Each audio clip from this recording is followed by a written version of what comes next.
ಏನಿಲ್ಲ ಸರ್, ಖುಷಿ ವಿಚಾರ ಅಷ್ಟು. ಇದುವರೆಗೂ 0 ಇತ್ತು, ಆದ್ರೆ ಇವಾಗ ರೀಚ್ ಬರ್ತಾ ಇದೆ. ಅದೊಂದು ಖುಷಿ ವಿಚಾರ. ನಮಗೆ ತಿಳಿದ ಮಟ್ಟಿಗೆ ಕಂಪ್ಲೀಟು ನೀವು ಶಾರ್ಟ್ ಮೂವಿಯಲ್ಲಿ ಅದು ಆ, ಏನು ಎಲ್ಲ ಮೊಬೈಲಲ್ಲೇ ತೆಗ್ದಿದ್ದೀರಾ ಅಂತ ಗೊತ್ತಾಯಿತು. ಹೌದಾ, ನಿಜಾನ ಅದು? ಯಾವ ಮೊಬೈಲ್ ಯೂಸ್ ಮಾಡಿದ್ದೀರಾ? OnePlus ಮತ್ತೆ ಐಫೋನ್ ಯೂಸ್ ಮಾಡಿದ್ದೀನಿ ಸರ್. ಅಲ್ಲ ರೀ, ದೊಡ್ಡ ದೊಡ್ಡ ಮೂವಿಗಳೆಲ್ಲ ದೊಡ್ಡ ದೊಡ್ಡ ಕ್ಯಾಮ್ರಾಗಳೆಲ್ಲ ತೆಗಿತಾರೆ. ನೀವೊಂದು ಸಣ್ಣ ಮೊಬೈಲ್ ಇಟ್ಕೊಂಡು ಆಟ ಆಡಿಸ್ತೀರಲ್ಲ ರೀ ಇಡೀ ಇಂಡಸ್ಟ್ರಿನೇ. ಆಗಲ್ಲ ಸರ್, ಇದೊಂದು ಎಕ್ಸ್ಪೆರಿಮೆಂಟ್ ಮಾಡಿರೋದು ಅಷ್ಟೇ ಸರ್. ಇದು ಮೂವಿ ಅನ್ನೋದಕ್ಕಿಂತ ಒಂದು ಎಕ್ಸ್ಪೆರಿಮೆಂಟ್ ಸರ್. ಇದು ಹೊಸ ಒಂದು ಅಧ್ಯಾಯ ಸ್ಟಾರ್ಟ್ ಮಾಡ್ತಾ ಇದ್ದೀರಾ ನಮ್ಮ ತಾಲೂಕಿನಲ್ಲಿ, ಶ್ರೀನಿವಾಸಪುರದಲ್ಲಿ. ಯಾವ ಥರ ನಿಮ್ಗೆ ಈ ಕಾನ್ಸೆಪ್ಟು ಹುಟ್ಟಿತು? ನಿಮಗೆ ಸ್ವಪ್ನ ಇಂಟರ್ವರ್ಟ್ ಅಂತ ನೇಮ್ ಯಾವ ಥರ, ಟೈಟಲ್ ಯಾವ ಥರ ತಗೊಂಡ್ರಿ? ಈ ಕಾನ್ಸೆಪ್ಟ್ ನಿಮಗೆ ಯಾವಾಗ ಹುಟ್ಟಿತು, ಏನು ಅದ್ರ ಬಗ್ಗೆ ಸ್ವಲ್ಪ ವಿಚಾರವಾಗಿ ನಮ್ಮ ವೀಕ್ಷಕರಿಗೆ ತಿಳಿಸ್ತೀರಾ? ಸ್ವಪ್ನ ಇಂಟ್ರೋವರ್ಟ್ ಅನ್ನೋದು ಕಾನ್ಸೆಪ್ಟ್ ಬಂದು ಈ ಸಿನಿಮಾ ಫೀಲ್ಡ್ಗೆ ಹೋಗ್ಬೇಕು ಅನ್ನೋ ಹುಚ್ಚಿಂದ ಸರ್. ಸಿನಿಮಾ ಫೀಲ್ಡ್ಗೆ ಹೋಗ್ಬೇಕಂದ್ರೆ ಒಂದು ದುಡ್ಡು ಇರಬೇಕು, ಇಲ್ಲ ನೇಮು ಫೇಮ್ ಇರಬೇಕು. ಕಂಟೆಂಟ್ ಐತೆ ಅಂದ್ಬಿಟ್ಟು ನಾವೇನೋ ಮಾಡ್ಬೇಕು ಅಂದ್ರೆ ಯಾರು ಸಪೋರ್ಟ್ ಮಾಡಲ್ಲ. ಸೊ ಇರೋದ್ರಲ್ಲೇ ನಾವಿರೋ ಜಾಗದಲ್ಲೇ ಯಾವ ತರ ಮಾಡ್ಬೇಕು ಅಂತ ಒಂದು ಮಹಾನ್ ದೊಡ್ಡ ದೊಡ್ಡ ವ್ಯಕ್ತಿಗಳು ನೋಡಿ ಕಲ್ತು, ಸ್ವಲ್ಪನೇ ಕಲ್ತಿರೋದು, ಇನ್ನೂ ಕಂಪ್ಲೀಟ್ ಆಗು ಕಲ್ತಿಲ್ಲ. ಏನ್ ಕಲ್ತಿದೀವೋ ಅದರಲ್ಲಿ ಒಂದು ಸಣ್ಣದಾಗಿ ಎಕ್ಸ್ಪೆರಿಮೆಂಟ್ ತರ ಈ ಸ್ವಪ್ನ ಇಂಟ್ರೋವರ್ಟ್ ಅನ್ನೋದು ಮಾಡಿದೀನಿ ಸರ್. ಮತ್ತೆ ಆ್ಯಕ್ಟರ್ ಆಗಿ ಮಾಡಿದ್ದೀರಾ, ಒಂದು ರೈಟರ್ ಆಗಿ ಮಾಡಿದ್ದೀರಾ, ಡೈರೆಕ್ಷನ್ ಮಾಡಿದ್ದೀರಾ. ನಿಮ್ಗೆ ಕಷ್ಟ ಅನಿಸ್ಲಿಲ್ವಾ? ಎಲ್ಲಾನು ನೀವೇ ಮಾಡಿದಿರಲ್ವಾ? ಬೇರೆಯವ್ರಿಗೆ ಯಾರಿಗಾದ್ರೂ ಆಪ್ಷನ್ ಕೊಡ್ಬೋದಾಗಿತ್ತಲ್ಲ, ಡೈರೆಕ್ಟರೋ ಇಲ್ಲ ನೀವು ಡೈರೆಕ್ಷನ್ ಮಾಡಿದ್ರು ಬೇರೆಯವ್ರಿಗೆ ಆರ್ಟಿಸ್ಟಾಗಿ ಕೊಡ್ಬೋದಾಗಿತ್ತಲ್ವಾ? ಯಾರು ಬರಲ್ಲ ಅಲ್ವ ಸರ್, ಯಾರು ಬರ್ತಾರ ಮಾಡಕ್ಕೆ? ಬರ್ತಾರಲ್ವಾ ನೀವು? ಇರಬೇಕು, ಹಾಂ, ಇಲ್ಲ ಏನಾದ್ರು ನಮ್ಮ ಮೇಲೆ ನಂಬಿಕೆ ಇರಬೇಕು. ಅವೆರಡು ಸ್ಟಾರ್ಟಿಂಗ್ ಅಲ್ಲಿ ಏನಿಲ್ಲ. ಅದರಿಂದಾನೇ ಸುಮಾರು ಸರಿ ಮಾಡಿದ್ವಿ ಸರ್. ಇದು 4ನೇದು ಶಾರ್ಟ್ ಫಿಲಂ ಬರ್ದಿರೋಂಥ ಸ್ವಪ್ನ ಇಂಟ್ರೋವರ್ಟ್ ಅಂತ.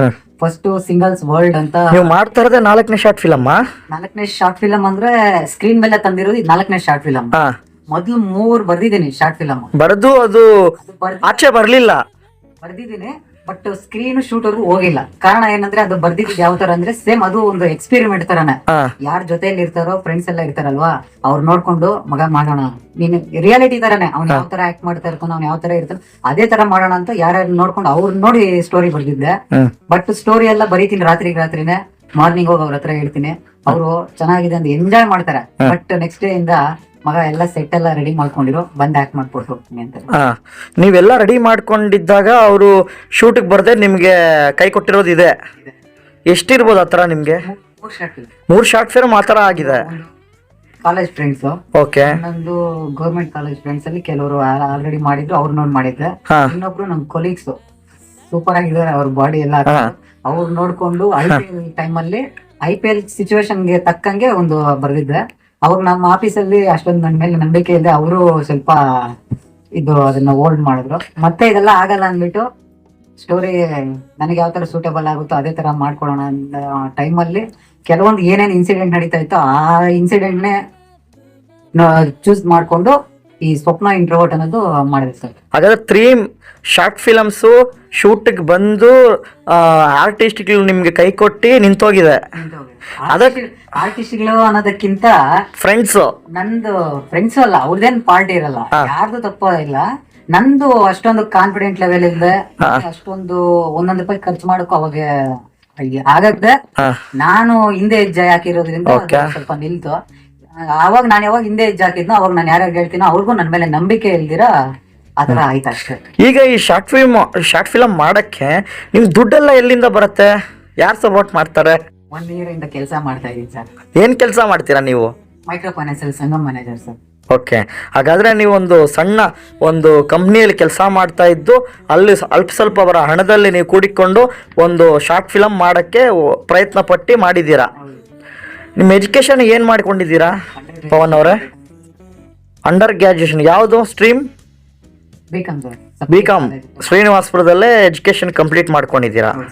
ಮುಂದೆ ಈಗ ಸ್ವಪ್ನ ಇಂಟರ್ವರ್ಟ್ ತುಂಬ ಚೆನ್ನಾಗಿ ಬಂದಿದೆ, ನಾನು ನೋಡಿದೆ ಪ್ರೀಮಿಯರ್ ಶೋ ಅಲ್ಲಿ ಮೊನ್ನೆ. ಪಬ್ಲಿಕ್ಗೆ ಇದು ಯಾವಾಗ ಬಿಡುಗಡೆ ಭಾಗ್ಯ ಸಿಗತ್ತೆ ಸರ್? ಆಲ್ಮೋಸ್ಟ್ ಕಂಪ್ಲೀಟ್ ಆಗೈತೆ. ಆಲ್ಮೋಸ್ಟ್ ಎಲ್ಲ ಕಂಪ್ಲೀಟ್ ಆಗೈತೆ. ವರಲಕ್ಷ್ಮಿ ಹಬ್ಬ August 8 ಶುಕ್ರವಾರ ಬಿಡೋಣ ಅಂತ ಪ್ಲಾನ್ ಐತೆ. ಏನೋ ಅಡೆತಡೆ ಇಲ್ದಿರಾದ್ರೆ ಅವತ್ತು 5:30ಗೆ ಕಂಪಲ್ಸರಿ. ಯಾವ ಚಾನಲ್ ಬಿಡುಗಡೆ ಮಾಡ್ತೀರಾ? ನಮ್ದೇ ಒಂದು ಹೊಸದಾಗಿ ಚಾನಲ್ ಐತೆ ಸರ್, ಹೆಸರು ಸ್ವಾಗ್ ಅಲರ್ಟ್ಸ್ ಅಂತ. ಸ್ವಾಗ್ ಅಲರ್ಟ್ಸ್. ನೋಡಿ ವೀಕ್ಷಕರೇ, ಇವರು ನಮ್ಮ ಪವನ್ ಅವರು ತುಂಬ ಕಷ್ಟದಿಂದ ಬಂದು ಒಂದು ಸಣ್ಣ ಹಳ್ಳಿಯಿಂದ ಗುಂಡುಮ್ನತ್ತ ಅಂತ ಒಂದು ಸಣ್ಣ ಫೈನಾನ್ಸ್ ಕಂಪ್ನಿಯಲ್ಲಿ ಕೆಲಸ ಮಾಡಿಕೊಂಡು ಅಲ್ಲಿ ಬರುವ ಸ್ವಲ್ಪ ಅಮೌಂಟು ಅವರು ಏನೋ ಕೂಡಿಟ್ಕೊಂಡು ಆ ಹಣದಲ್ಲಿ ಒಂದು ಸಣ್ಣ ಶಾರ್ಟ್ ಫಿಲಮ್ ಮಾಡಿ ಅವ್ರು ಏನೋ ಟ್ಯಾಲೆಂಟ್ ತೋರಿಸ್ಬೇಕಂತ ಜನಗಳಿಗೆ ಅವರು ಮುಂದೆ ಬಂದಿದ್ದಾರೆ. ದಯವಿಟ್ಟು ಅವ್ರ ಮೂವಿ ಆಗಸ್ಟ್ 8ನೇ ತಾರೀಕು ಸಂಜೆ 5:15 ಸ್ವಾಗ್ ಅಲರ್ಟ್ಸಲ್ಲಿ ರಿಲೀಸ್ ಆಗುತ್ತೆ ಅಂತ ಇದ್ದಾರೆ. ಸಪೋರ್ಟ್ ಮಾಡಿ, ನಮ್ಮ ಚಾನಲಿಂದ ಯಾವತ್ತೂ ಇವ್ರಿಗೆ ಸಪೋರ್ಟ್ ಇರುತ್ತೆ. ಮತ್ತು ನೀವು ಮನೆಯಲ್ಲೆಲ್ಲ ಹೆಂಗಿದೆ ಸಪೋರ್ಟ್? ಇವಾಗ ಮೂವಿ ಮಾಡಬೇಕಂದ್ರೆ ಎಷ್ಟೋ ಮನೆಯಲ್ಲಿ ಸಪೋರ್ಟ್ ಇರಲ್ಲ. ಇವಾಗ ಹಣ ಖರ್ಚು ಮಾಡ್ತೀರಾ, ಕೈಯಿಂದ ಹಾಕ್ತೀರಾ. ನಿಮ್ಮ ಮನೆಯಲ್ಲಿ ಪೇರೆಂಟ್ಸು, ವಿಲೇಜಲ್ಲಿ ಫ್ರೆಂಡ್ಸು ಎಲ್ಲ ಯಾವ ಥರ ನಿಮಗೆ ಬೆಂಬಲ ಕೊಡ್ತಾ ಇದ್ದಾರೆ? ಸಪೋರ್ಟ್ ಅಂದ್ರೆ ಸ್ವಲ್ಪ ಅವರು ಹಿಂದೆನೇ ಇದಾರೆ, ಕಂಪ್ಲೀಟ್ ಏನ್ ಸಪೋರ್ಟ್ ಇಲ್ಲ. ಏನಾಗುತ್ತೋ ಇವೆಲ್ಲ ಅವಶ್ಯಕತೆನ ನಮ್ಗೆಲ್ಲ ಹಳ್ಳಿಯಿಂದ ಬರೋರು ಇವೆಲ್ಲ ಆಗುತ್ತಾ ಇಲ್ಲ ಅನ್ನೋ ಯೋಚನೆಗಳಲ್ಲಿದ್ದಾರೆ. ನಾನೇನೋ ದೊಡ್ಡದಾಗಿ ಮಾಡ್ತಾ ಇಲ್ಲ. ನಾನು ಏನು ಈ ಸಿನಿಮಾ ನಾಲೆಡ್ಜ್ ಅಲ್ಲಿ ಚಿಕ್ಕವಾಗಿಂದ ಕಲ್ತಿದ್ದೀನೋ ಅದು ಒಂದು ಎಕ್ಸ್ಪೆರಿಮೆಂಟ್ ಮಾಡ್ಬೇಕು ಅಂತ ನಾನು ಮಾಡಿರೋದಷ್ಟೇ. ಇನ್ನೇನ್ ದೊಡ್ಡ ದೊಡ್ಡ ಆಸೆಗಳಿಲ್ಲ, ಹಂಗಾಗೋಗ್ಬೇಕು ಹಿಂಗಾಗೋಗ್ಬೇಕು ಅಂತ ಕೈ ಚಾಚೋದಂತೂ ಇಲ್ಲ. ಏನ್ ನಮ್ ಕೈಯಲ್ಲಿದೆಯೋ ಅದರಿಂದ ನಾವು ಹಾಕೊಂಡು ನಾನು ಮಾಡಿರೋಂಥದ್ದು. ಮನೆ ಕಡೆಯಿಂದನೂ ನಾನು ಏನೋ ತಗೊಂಡಿಲ್ಲ, ಪೇರೆಂಟ್ಸ್ ಹತ್ರ ಏನ್ ನಯ ಪೈಸೆ ಇಸ್ಕೊಂಡಿಲ್ಲ, ಕಡೆಯಿಂದನೂ ತಗೊಳ್ದಿರ. ಅಪ್ಪಿ ನಾನು ದುಡ್ದಿರೋದ್ರಲ್ಲ. ಅಂದಾಜು ಒಂದು ಈ ಶಾರ್ಟ್ ಫಿಲಮ್ಗೆ ಸ್ವಪ್ನ ಇಂಟರ್ವರ್ಟ್ಗೆ ಎಷ್ಟು ಖರ್ಚು ಮಾಡಿರ್ತೀರಾ ನೀವು ನಿಮ್ಮ ಕೈಯಿಂದ? ಶಾರ್ಟ್ ಫಿಲಮ್ ಅಂದ್ರೆ ಶೂಟಿಂಗ್ ಎಲ್ಲ ಜಾಸ್ತಿ ಏನ್ ಖರ್ಚಾಗಿಲ್ಲ ಸರ್. ಅದು ಆಗ್ತಾ ಆಗ್ತಾ ಖರ್ಚಾಯ್ತು, ಇಷ್ಟೇ ಅಂತಲ್ಲ. ಒಂದು ಅಂದಾಜು ಒಂದಿಷ್ಟು ಅಂತ ಒಂದು ರೌಂಡ್ ಫಿಗರ್ ಒಂದು 10,000 ಖರ್ಚಾಗಿರ್ಬೋದಾ? ಒಂದು 20?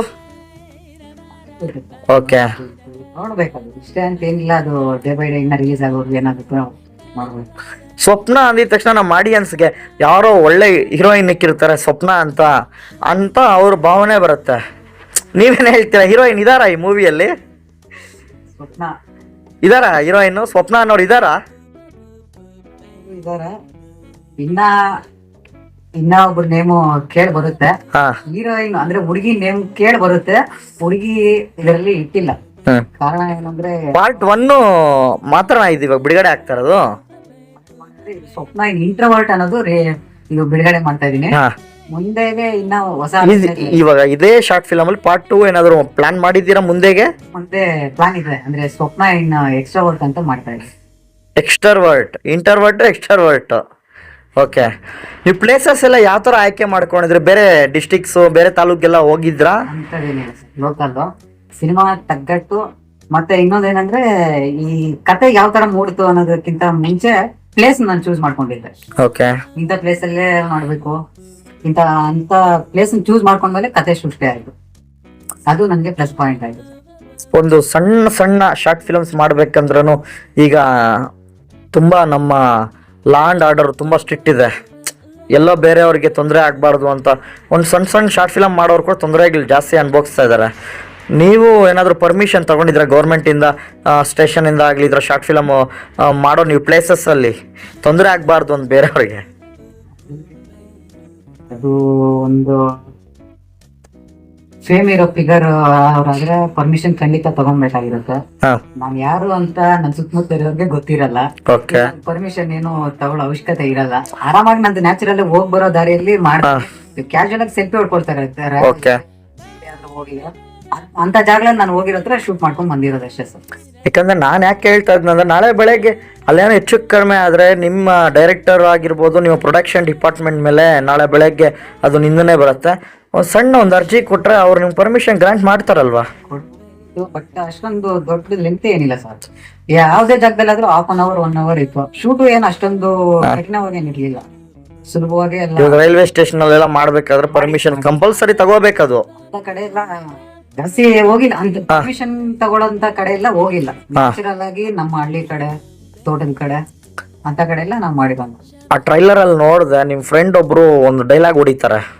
ಅದು ನಿಮ್ಮ ಫ್ರೆಂಡ್ ಬಗ್ಗೆ ಏನ್ ಹೇಳ್ತೀರಾ? ಅವ್ರ ಮೊನ್ನೆ ಬೇರೆ ಟ್ರೈಲರ್ ಲಾಂಚ್ಗೂ ಕಾಣಿಸ್ಕೊಂಡಿಲ್ಲ. ಬಗ್ಗೆ ಎಷ್ಟು ಹೇಳಿದ್ರು ಕಡಿಮೆನೆ. ಯಾಕಂದ್ರೆ ಖರ್ಚಿಗಿಂತ ಈ ಅವ್ರು ನನ್ನ ಮಾತು ಬೆಲೆ ಕೊಟ್ಟು ಬಂದಿರೋದಕ್ಕೆ ಬೆಲೆ ಕಟ್ಟಕ್ಕೆ ಆಗಲ್ಲ. ಓಕೆ. ಅವ್ರ ಬಗ್ಗೆ ಒಂದು ಕೆಲವ್ರ ಬಗ್ಗೆ ಅಂತ ಹೇಳಲೇಬೇಕು. ಮೊದಲನೇದಾಗಿ ಕಿಶೋರ್. ಹ್ಮ್. ಈ ಕತೆ ಹುಟ್ಟಿದ್ದೆ ಅವನು ನಾನು ಇರೋ ಜಾಗದಿಂದನೇ ಹುಟ್ಟಿದ್ದೆ. ಹಾ ಕಿಶೋರ್ ಅಂತ ಅವ್ನ ಕ್ಯಾಮ್ರಾ ಮುಂದೆ ಎಲ್ಲೂ ಕಾಣಿಸ್ಕೊಂಡಿಲ್ಲ. ಅಲ್ಲಿಂದ ಕತೆ ಸೃಷ್ಟಿ ಆಯ್ತು. ಈ ಕತೆನ ಡೆವಲಪ್ ಮಾಡಿದಾಗ ನಾನು ಆಕ್ಚುಲಿ ಒಬ್ಬನೇ ಆಕ್ಟ್ ಮಾಡೋ ತರ ಮಾಡಿದ್ದು. ಬಟ್ ಆತರ ಕತೆ ಆಗಿಲ್ಲ, ಒಬ್ರು ಇಬ್ರು ಬರ್ಬೇಕಾಯ್ತು. ಹ್ಮ್. ಆ ಟೈಮಲ್ಲಿ ಶ್ರೀಹರಿ ಅನ್ನೋ ಫ್ರೆಂಡು ನನ್ನ ಅದೃಷ್ಟ ಅಂತಾನೆ ಭಾವಿಸ್ಬೇಕು. ಜೀವನ ಕುರಿತ ಅವ್ರಿಗೆ ಅವ್ರು ಯಾವ ಕಡೆದವ್ರು? ಸೋಮನಹಳ್ಳಿ ಅವರು ನಮ್ ತಾಲೂಕ್ನವ್ರೆ. ಇದೇ ಗೌರ್ಮೆಂಟ್ ಕಾಲೇಜಲ್ಲಿ ಅಂಡರ್ ಗ್ರಾಜುಯೇಷನ್ ಕಂಪ್ಲೀಟ್ ಮಾಡಿದ್ದಾರೆ. ಅವರು ಇನ್ನ ಮುಂದಿನ ಅಭ್ಯಾಸ ಎಲ್ಲ ಮಾಡ್ತಾ ಇದ್ದಾರೆ. ಆದ್ರೂ ಅಂತ ಅಭ್ಯಾಸದಲ್ಲೂ ನನಗೋಸ್ಕರ ಸ್ವಲ್ಪ ಸಮಯ ಕೊಟ್ಟು ಅಭ್ಯಾಸ ಮುಗ್ಕೊಂಡು ಇನ್ನೇನು ಅವರು ಕಾಲೇಜ್ ಮುಗ್ದಾದ್ಮೇಲೆ ಅಂತ ಟೈಮಲ್ಲಿ ಮಾಡಿದ್ರು. ಫುಲ್ ಸಪೋರ್ಟ್ ಮಾಡಿದ್ರು ಸರ್. ಶ್ರೀಹರಿ, ಮನೋಹರ್, ಶ್ರೀ ಕಿಶೋರ್ ಇವರು 3 ಜನನೇ ಶೂಟಿಂಗ್ ಪ್ಲೇಸ್ ಅಲ್ಲಿ ಇದ್ದಿದ್ದು. ಮತ್ತೆ ಇವರಿಂದಾನೇ ಅದೆಲ್ಲ ಬಿಲ್ಡ್ ಆಗಿದ್ದು. ಅವ್ರ ಬಗ್ಗೆ ಎಷ್ಟು ಹೇಳಿದ್ರು ಕಡಿಮೆನೆ. ಅವರಿಂದಾನೇ ಈ ಸಿನಿಮಾ ಸರ್ ಹೇಳ್ಬೇಕು. Okay. ಮುಂದೆ ಇಲ್ಲ ನಾನ್ ಕಾಣ್ತಾ ಇದೀನಿ, ಕಾಣದೇ ಇರೋರು ಅವರೇ ಸರ್.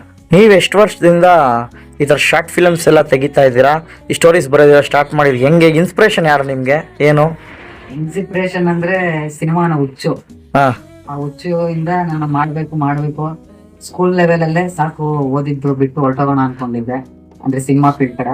ಬಟ್ ಕೆಲವೊಂದು ಕಾರಣಗಳಿಂದ ಹೋಗಕ್ ಆಗಿಲ್ಲ. ಮತ್ತೆ ಹಂಗೆ ಓದ್ಲೇಬೇಕು ಅನ್ನೋ ಸಿಚುವೇಶನ್ ಬಂದಾಗ ಓದ್ದೆ. ಮತ್ತೆ ಹಂಗೆ ಆ ಟೈಮಲ್ಲಿ ಅವಾಗೂ ಅನಿಸ್ತು ಸಿನಿಮಾ ಫೀಲ್ಡ್ ಕಡೆ ಹೋಗೋಣ ಅಂದ್ರೆ, ಇವೆಲ್ಲ ಆಗೋವಲ್ಲ, ಹೋದ್ರು ಅಲ್ಲಿ ಗುಲಾಮರ ತರ ನೋಡ್ತಾರೆ ಬಿಟ್ರೆ ಯಾರು ಚಾನ್ಸ್ ಕೊಡಲ್ಲ. ಯಾಕಂದ್ರೆ ಚಾನ್ಸ್ ಕೊಡ್ತಾರೆ, ಬಟ್ ಅಷ್ಟೊಂದು ಕಲಿಕೆ ಅಷ್ಟೊಂದು ಜ್ಞಾನ ನಮ್ಮಲ್ಲಿಲ್ಲ, ಅದಕ್ಕೆ ಅವ್ರು ಕೊಡಲ್ಲ. ಅದೆಲ್ಲ ಕಲಿಬೇಕು. ಅದನ್ನ ಕಲಿಬೇಕಂದ್ರೂ ನಾವ್ ಇನ್ವೆಸ್ಟ್ ಮಾಡ್ಬೇಕು. ಅದನ್ನ ಇನ್ವೆಸ್ಟ್ ಮಾಡಕ್ಕೂ ಆಗದೆ ಇರೋದ್ರಿಂದ ಏನೋ ದ್ರೋಣಾಚಾರ್ಯ ನೋಡ್ಕೊಂಡು ಏಕಲವ್ಯ ಯಾವ ತರ ಬಿಲ್ವಿದ್ದೆ ಕಲ್ತ್ನೋ ಆ ರೀತಿಯಲ್ಲಿ ಮಹಾನ್ ದೊಡ್ಡ ದೊಡ್ಡ ವ್ಯಕ್ತಿಗಳು, ಅವರು ಹೆಸರು ಮೆನ್ಷನ್ ಮಾಡ್ಬೋದ ಇಲ್ಲ ಗೊತ್ತಿಲ್ಲ, ಅದನ್ನ ಮಾಡ್ತಾ ಇದೀನಿ, ಯಾರು ಅನ್ಯತ ಭಾವಿಸ್ಬೇಡಿ. ಮೊದಲನೇದಾಗಂದ್ರೆ ಪೂರಿ ಜಗನ್ನಾಥ್ ಸರ್ ಹುಚ್ಚು. ಅವ್ರಂದ್ರೆ ನನ್ಗೆ ಹುಚ್ಚು. ಪೂರಿ ಜಗನ್ನಾಥ್ ಸಾರು, ಮತ್ತೆ RGV ಸಾರು, ಕನ್ನಡದಲ್ಲಿರುವಂತ ಉಪೇಂದ್ರ ಸರ್, ಇವ್ರು 3 ದ್ರೋಣಾಚಾರ್ಯ ಅಂತಾರ ನಾನು ಭಾವಿಸ್ತೀನಿ. ನನ್ನನ್ನ ಏಕಲವ್ಯ ಅಂತ ಅನ್ಕೊಳಲ್ಲ, ಬಟ್ ಏಕಲವ್ಯ ಒಂದು ಉದಾಹರಣೆ ಹೇಳ್ತಾ ಇದೀನಿ. ಏಕಲವ್ಯ ಅಂತಾರೆ ಎಲ್ಲೋ ದೂರ ಇದ್ದು ಯಾವ ತರ ದ್ರೋಣಾಚಾರ್ಯನ ಅವನು ಕೈ ಹಿಡಿದು ಬಿಲ್ಲಿದ್ದೆ ಕಲಿಸದೇ ಇದ್ರು ಏಕಲವ್ಯ ಯಾವ ತರ ದ್ರೋಣಾಚಾರ್ಯ ಅಂತಾನೆ ಕಲ್ತ್ನೋ ಆ ರೀತಿ ಇವ್ರು ನೋಡ್ಕೊಂಡು ಸಣ್ಣದಾಗಿ ಚಿಕ್ಕದಾಗ ಕಲಿತಾ ಇದೊಂದು ಎಕ್ಸ್ಪೆರಿಮೆಂಟ್ ಮಾಡೋಣ ಅನ್ನೋ ತರ ಮಾಡಿರೋಂತ ಶಾರ್ಟ್ ಫಿಲಮ್ ಈ ಸ್ವಪ್ನ ಇನ್ ಇಂಟರ್ವಲ್ಸ್. ಓಕೆ. ಯಾವತ್ತಾದ್ರೂ ನೀವು ಪುರಿ ಜಗನ್ನಾಥ್ ಆಗಿರ್ಬೋದು, ಇಲ್ವಾ ಉಪೇಂದ್ರ ಅವರು ಆಗಿರ್ಬೋದು, ಇಲ್ವಾ RGV ಅವರು ಫೇಮಸ್ ಅಂದ್ರೆ ಫೇಮಸ್ ಅವ್ರನ್ನ ಯಾವತ್ತಾದ್ರೂ ಮೀಟ್ ಆಗಿದ್ದೀರಾ? ಮೀಟ್ ಆಗಿಲ್ಲ ಸರ್. ಚಾನ್ಸ್ ಸಿಕ್ಕಿದ್ರೆ ಆಗ್ತೀರಾ? ಆಗ್ಬೋದು, ಬಟ್ ಆಗಲ್ಲ ಅಲ್ವಾ. ನಮ್ಮ ಚಾನಲ್ ಮುಖಾಂತರ ಮಾಡಿಸ್ತೀವಿ, ಆಗ್ತೀರಾ? ಆಗ್ತೀರಾ? ಮತ್ತೆ ಈ ಶಾರ್ಟ್ ಫಿಲಮಲ್ಲಿ ಇನ್ಯಾರು ಆರ್ಟಿಸ್ಟ್ಗಳಾಗಿ ನಿಮಗೆ ಸಹಾಯ ಮಾಡಿದ್ದಾರೆ? ಫೈನಾನ್ಸ್ ಏನಾದರೂ ಯಾರಾದರೂ ಫ್ರೆಂಡ್ಸಿನ ಸಹಾಯ ಬಂತಾ? ಫೈನಾನ್ಸ್ ಅಂದ್ರೆ ನಮ್ ಸಾರ್ ಒಬ್ರು ಕೇಳಿದ್ರು. ಅವರು ನಮ್ ಸಾರ್ ಎಲ್ಲ ಒಂಥರ ಬ್ರದರ್ ತರ ಇರ್ತಾರೆ, ಶಿವಶಂಕರ್ ಸರ್ ಅಂತ. ಅದೆಲ್ಲ ಇದ್ರಲ್ಲಿ ಆಕ್ಟ್ ಮಾಡಿದ್ರು ಒಂದ್ ಸೀನ್. ಅವರು ಕೇಳಿದ್ರು ಏನಾದ್ರು ಕಾಸು ಬೇಕಾ ಅನ್ನೋ ತರ ಕೇಳಿದ್ರು. ನಾನ್ ಹೇಳಿದೆ ಇವಾಗ ಏನ್ ಬೇಡ, ಅಪ್ಪಿತಪ್ಪ ಏನಾದ್ರು ಬೇಕಾದ್ರೆ ನಾನು ಕೇಳ್ತೀನಿ ಅಂತ ಹೇಳಿ ಅವರು ಸಪೋರ್ಟಿವ್ ಆಗಿ ಮಾತಾಡಿದ್ರು. ಬಟ್ ಯಾಕಂದ್ರೆ ನಮ್ಗೆ ಅಷ್ಟೊಂದು ಫೈನಾನ್ಸ್ ಅವಶ್ಯಕತೆ ಇರಲಿಲ್ಲ. ನನ್ ಜೊತೆ ಇರೋರು ಆತರ ಇದ್ರು, ಏನ್ ಬೇಡ ದುಡ್ಡೇನ್ ಬೇಡ, ನಾವ್ ಮಾಡೋಣ ಕಾನ್ಸೆಪ್ಟ್ ಚೆನ್ನಾಗಿ ಮಾಡೋಣ ಅನ್ನೋ ತರ ಫ್ರೆಂಡ್ಸ್ ಹೆಲ್ಪ್ ಮಾಡಿದ್ರು. ನನಗೆ ಫ್ರೆಂಡ್ಸು ನಮ್ ಕೊಲೀಗ್ಸ್ ಇಂದಾನೆ ಈ ಸಿನಿಮಾ ಇಲ್ಲವರೆಗೂ ಬಂದ್ ನಿಂತಿರೋ ಸರ್. ಓಕೆ. ಅವ್ರಿಲ್ಲ ಅಂದ್ರೆ ಈ ಸಿನಿಮಾ ಅನ್ನೋದೇ ಇರಲ್ಲ. ಈಗ August 8ಗೆ ಬರ್ತಾ ಇದ್ದೀರಾ ಪಬ್ಲಿಕ್ ಅಲ್ಲಿ, ಆಡಿಯನ್ಸ್ಗೆ ಏನ್ ಹೇಳ್ಬೇಕಂತ ಒಂದ್ 2 ಮಾತಲ್ಲಿ ಹೇಳಿ. ಆಡಿಯನ್ಸ್ ಅಲ್ಲಿ ಹೇಳೋದೇನಂದ್ರೆ, ಮುಖ್ಯವಾಗಿ ಹೇಳೋದು ಒಂದು ಫುಲ್ ಸಿನಿಮಾ ನೋಡ್ಬೇಕಂತ. ಕಾರಣ ಏನಂದ್ರೆ ಅದಿರೋದು 17 ನಿಮಿಷ. ಮುಖ್ಯವಾದ ಕಾರಣ ಅದು ಚೈನ್ ಲಿಂಕ್ ತರ ಮಾಡಿಟ್ಟಿದ್ದೀನಿ. ಒಂದತ್ರ ಮಿಸ್ ಆದ್ರೆ ಮತ್ತೆ ಅವ್ರಿಗೆ ಸಿಕ್ಕಲ್ಲ, ಅರ್ಥ ಆಗಲ್ಲ. ಯಾಕಂದ್ರೆ ನಾನು ಸುಮಾರು ನೀವು ನೋಡಿದೀರಾ, ನಿಮ್ ಜೊತೆ ಇನ್ನ 3-4 ಜನನು ನೋಡಿದ್ರೆ ಒಳ್ಳೆ ಅಂದ್ರೆ ಸಿನಿಮಾ ಟಚ್ ಇರುವಂತ ನೋಡ್ಬಿಡ. ಅವ್ರು ಹೇಳಿದ್ದೊಂದು ನನ್ ಕನ್ಫ್ಯೂಷನ್ ಆಗ್ತಿದೆ, ನನ್ಗೆ ಅರ್ಥ ಆಗ್ತಿಲ್ಲ, ಈ ತರ ಹೇಳ್ತಿದ್ದಾರೆ. ಕಾರಣ ಅವಾಗ ಅವ್ರು ಹೇಳಿದ ತಕ್ಷಣ ನನಗೇನೋ ಒಂಥರ ಶಾಕ್ ಆದ್, ಏನ್ ಈ ತರ ಹೇಳ್ತಾರೆ ಅನ್ಸಿದ್ರು. ಬಟ್ ಒಬ್ನೇ ಇದ್ದಾಗ ಅನಿಸ್ತು, ನಾನೇನೋ ಮಾಡಿದೀನಿ, ಹೊಸದಾಗಿ ಮಾಡಿದೀನಿ ಅಂತ ಅವಾಗ ನನಗೆ ಅನಿಸ್ತು. ಅದೇ ರೀತಿ ನಮ್ ಜನಗಳು ಅರ್ಥ ಮಾಡ್ಕೊಳ್ತಾರೆ, ಅರ್ಥ ಮಾಡ್ಕೊಂಡ್ಬಿಡ್ತಾರೆ. ಅಪ್ಪಿ ತಪ್ಪಿ ಏನಾದ್ರು ಅರ್ಥ ಆಗಿಲ್ಲ ಅನ್ನೋರು ಇದ್ರೆ ಕಂಪ್ಲೀಟ್ ಮೂವಿ ನೋಡ್ಬೇಕಂತ ನಾನು ಅವ್ರಿಗೆ ಹೇಳಕ್ ಇಷ್ಟಪಡ್ತೀನಿ. ಕಂಪ್ಲೀಟ್ ಮೂವಿ ನೋಡಿದ್ರೆ ಅವ್ರಿಗೆ ಅರ್ಥ ಆಗೋದು. ಇದೊಂದು ಅವ್ರಿಗೆ ಹೇಳಕ್ಕೆ ಇಷ್ಟಪಡ್ತೀನಿ.